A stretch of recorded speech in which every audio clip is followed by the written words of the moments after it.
Well, hello peeps. Here we have a build showcase for the Arms Warrior here on the War Within pre-patch, and I must say, Arms Warrior might have some funny things around it right now, with armor kind of being bugged and whatnot, and them putting a bad scaling or weird scaling. I must still say Arms Warrior is very much fun, and if you are an Arms Warrior main kind of player, you are still gonna have mega fun playing Arms Warrior in the pre-patch. Is Arms Warrior the best class? It is not. Is there classes that are maybe better than it? Yes, there are, but you're definitely, I think, gonna have fun, and I think, yeah, there's no point, I think there's basically no reason for you not to play Arms, like, right now. I'm definitely having fun playing Arms. Fury might be looking a little bit better when you're hitting the target dummy, but I feel like, in some situations, I still prefer Arms, and think, burst-wise and getting your burst kind of on certain targets, like especially healers, definitely Arms feels better in that regard. So we can straight get into the talents here, and if you haven't seen my PvP overviews of the Arms Warrior for the War Within, I'm gonna put that up. I think I did it for both, or how Arms versus Fury fare. I'm also gonna put that video up after that, but yeah, I'm gonna go over kind of the most notable things here. So Second Wind has finally been reworked into something that's a little bit more appealing for us to take. While below 35% HP, you restore 1% HP every 1 second. The amount restored increases the closer you are to death.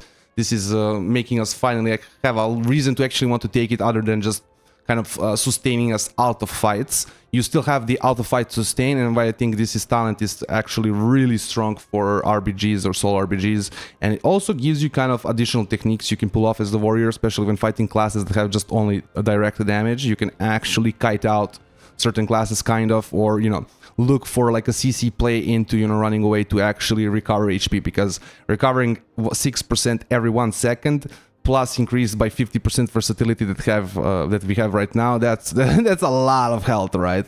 Every 1 second, right? Especially in the kind of environments where we don't have dampening. The only other notable thing in this upper part would be the Thunderclap now naturally puts rend on all your targets if you have rend on one of the targets. It used to be like an additional talent you had to take, so this is very great if you want to actually cleave your damage. This is also a talent point that you can take out, because I honestly feel like sometimes you're kind of lacking on rage almost, and you just have other buttons you can press, right, to spend your rage. And also this base version doesn't have like the additional, right, cost of rage, so it ends up being kind of the same as just using a rend, right? So I feel like it's not really necessary to be taken as kind of a rage dumper anymore, so you're just taking it for if you want to kind of cleave the damage. Of course, you have to kind of put it up here. But a big playstyle choice for you guys here is gonna be Uproar or Warlord Torment. Of course, Blade Master Torment has been reworked, and it doesn't cast out the avatar for, doesn't cast out the Blade Storm for us anymore when we avatar, which is not very nice. This version is also something that we are probably never, ever gonna run in PvP, so you can just think about this as a dead talent. Warlord Torment, I think, is very specific in a regard that it only kind of increases your burst damage in that 1.5 minute kind of window, and it doesn't really have as much benefit. While I think Uproar actually gives you a very cool thing, where your Thunderous Roar is now a 45-second cooldown. This, of course, is then its effects are increased by the talent next to it, and also increased by the Battlefield Commander talent, which increases all your damage if your targets are bleeding. So an absolutely a good thing where you can have these very strong 45-second window cooldowns, and of course in a solo RPG environment you're just going to be doing a lot more AoE damage, I think, with this choice, if you go for Uproar or instead of you going for Warlord Torment. On the other hand, Warlord Torment is going to be quite a bit burstier during that window. It's going to just make your entire damage basically crit. It is still very much good, and most of the gameplay clips that I'm going to show you are probably running Warlord Torment. Maybe running for Champion Spear, I don't know, man. So many classes can trick it, and I also feel like then you're just bloated with how many cooldowns you have to press and how many things you have to combo to do your full burst and to kind of play optimally your burst. I just feel like it just makes things clunky, and I would not be going for Champion Spear. Now, peeps, before I get on with the video, I do have to inform you that only 4.3% of you subscribed. So if you have been enjoying the content, please consider smashing that subscribe button. Now, the big notable change on the ARM side really comes from Skull Splitter being taken, and I just feel like there's no real reason to take Executioner's Precision and Fatality right now, especially with Uproar also being good. And just the burst that you also have, if you're not running Uproar with just Warlord Torment, is also amazing. So I just think Skull Splitter is actually good right now. with kind of how the talents are also set up currently, there's really no point for me that really kind of pulls me to where I'm like, this might be better here, better here, better here. I don't really get that feeling personally. Execution precision is gonna get better when we have the Slayer Hero talents, and Fatality is just nerfed in PvP. And this is also nerfed in PvP. It's just gonna be actually good, I think, when we have the Slayer Hero talents and we just have more procs on the execute. Other than that, Unhinged is a little bit changed now. Every other time that Bladestorm deals damage, it will automatically cast a Mortal Strike. It ends up being kind of the same thing, and I think at the current kind of value, it's not actually nerfed in PvP. It's actually doing the full damage of the Mortal Strikes currently. I think that might be also compensation for the fact that we don't have Blade Master's Torment, so it's not like something that we can kind of double dip into, right? Moving into the PvP talents, peeps, and there really has not been much changes. Storm of Destruction has been kind of reworked, and that is pretty much it. Now we could maybe, with kind of the rework to Storm of Destruction, maybe not take Sharpened Blade, but ultimately I just think yeah, this is like the setup we will be running. This is the setup we were running in Season 3, Season 4, right? Anyways, like the main setup, main cookie cutter PvP talents.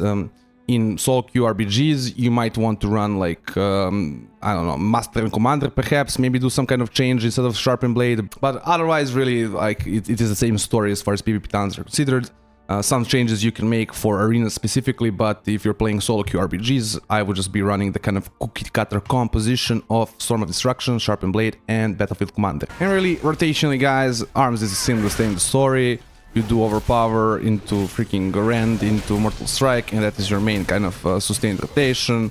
Of course, every time you have extra rage, you want to kind of spend that with Rend or with Thunderclap if you are running Thunderclap, but yeah, that's about it. It's the same story as it's always kind of been. As far as the burst is considered, you just get your bleeds up, right? Get your overpowers up, then you kind of want to stun the target, Colossus Smash, into Skull Splitter, into all your kind of burst cooldowns, right? Yeah, that is pretty much it. That is how you burst. That is very simple, as always has kind of been. So peeps, here for some PvP with the Arms Warrior and a few words.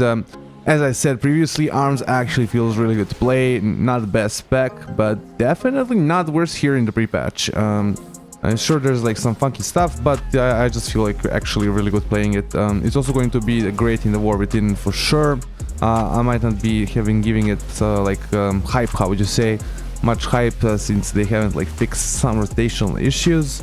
But I've realized also that that's kind of more like class envy that I'm having from the work that they're doing on other classes like DK and such. And I'm realizing that there's just a huge developer difference when it comes to just in general in World of Warcraft. Like there's just a huge dev difference, and the work that was done on classes, I think here going into the War Within was really like some classes got such good treatment, some classes got just nothing, some classes are right in hand, some classes are a survival hunter, and it just feels like very odd to me and very bad to me. Ultimately, what can we do as players at this point? Really, like, I think people give really good feedback when it comes to their own classes, right? Especially like the people who are like hardcore mains, and it just feels like nobody's feedback really gets like put through or listened to, or like anything gets really like helped. The issues that are get called out usually don't get like fixed. I don't know, but I digress, since really that doesn't really matter to us in PvP, since the PvP side of the spec of Arms is still very good.